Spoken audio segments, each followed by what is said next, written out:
ভূতের গল্প থাব্বা পার্ট ২। ঠান্ডায় কাঁপতে কাঁপতে আমি সাইকেল চালাতে থাকলাম। ইতিমধ্যেই হাতে দস্তানাজোড়া গলিয়ে নিয়েছি।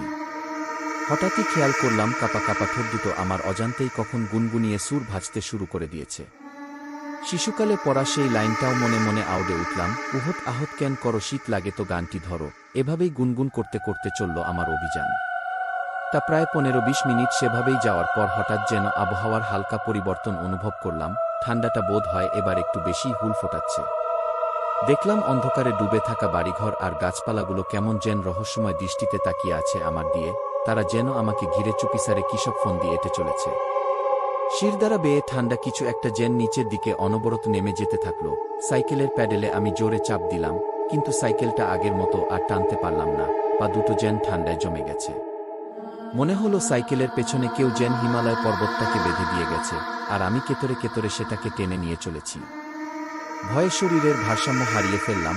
আরও একবার সাইকেলের গতি বাড়ানোর ব্যর্থ চেষ্টা করলাম, আর ঠিক তখনই আমার ঠান্ডা দেহের বাম কাঁধে এক হিমশীতল হাতের থাবা এঁটে বসল।